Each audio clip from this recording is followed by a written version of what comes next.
YouTube, what's going on? Welcome back to the page. It's Jackson Unlimited, Jack's Holiday. Really excited. Talking about something that I've been really wanting to do for a long time since we started this journey with our chickens, and that's incubating.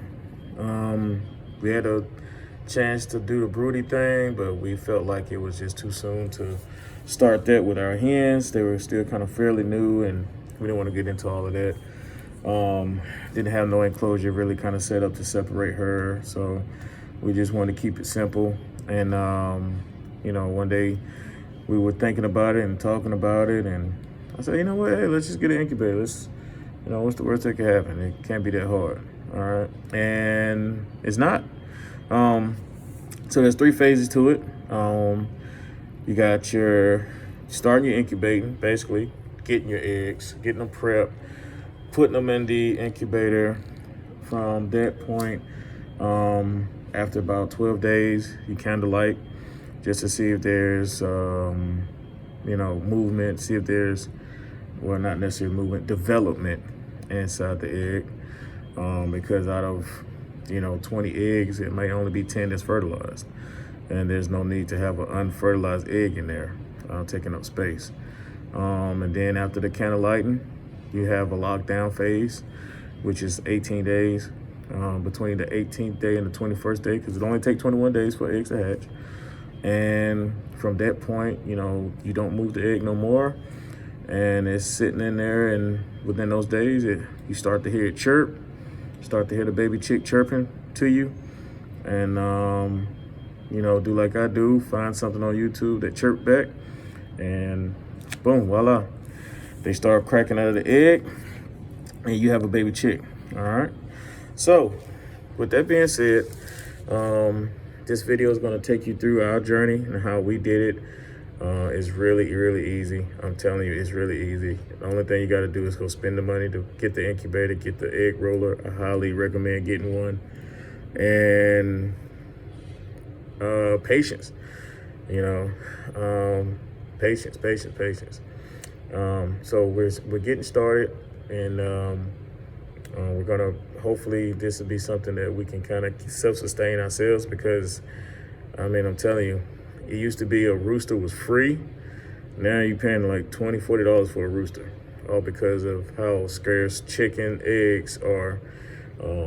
Chicken eggs are scarce, and now chickens are scarce. So it's getting really kind of crazy. But anyway, I hope for anybody that's getting into this type of thing that they learn from it. And without further ado, here we go. All right, so picking eggs. All right, the first thing we have to do, we have to pick out the eggs that we think are fertilized, and you see our big group of there we have right there. So we put all of those in there, 41 for the incubator. This one just looks like a peel. But anyway, so we picked this incubator here, Little Giant. Didn't come with the tray, the rotating tray. So we just kind of said, you know what, we're going to try to do the whole turning thing ourselves. That's a good glimpse of the inside of it. As you can see, they got the water trays here at the bottom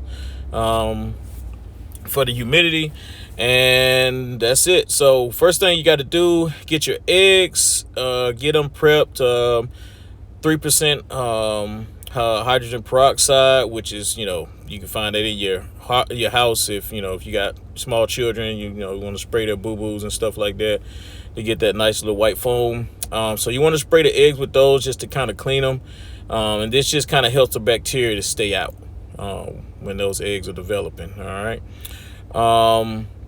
we get to that point, we're going to put all the eggs. Once we wipe them down, we're going to put them inside.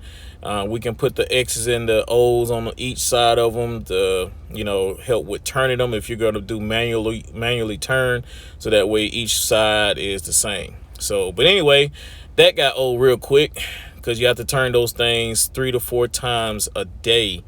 And yeah, so we went ahead and bought that tray, as you can see right here, and we put all the eggs on the tray. Like I said, 41 eggs will fit on this tray with no problem. After that, you see the motor back there with the outlet, with the cord. You plug it up, and it pretty much turns those eggs vertical, and then, side to side on each side. So it does all the work for you. That is plug and play. You put your eggs in there, and you want to make sure you put the eggs pointy side down. All right, pointy side down. That's pretty self-explanatory. For the ones that are not really too sure, take your powerful LED flashlight or streamer, put it at the bottom of it, and look inside, and that should be able to tell you where the air pocket is. And wherever the air pocket is, you want that to be facing upwards. All right. So now, once you put those eggs in there, now it's time to put them back in the incubator. And you want to make sure the incubator is at a 99.5 degrees, or at least, 102. Don't let it go no further than 102. But do not trust the thermostat on these incubators. They are trash. As you see, that one's right there is like 95 something.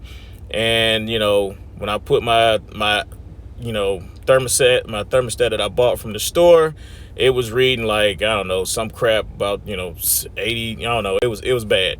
So I ended up getting getting it up to 104 degrees before that I actually read 99.5. So that's very important. The water does its humidity thing. We pretty much going to let the humidity do its own thing.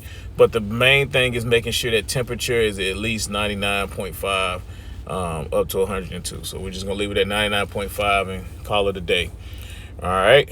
So once you get your eggs, like I said, get your eggs, find which eggs you want to use.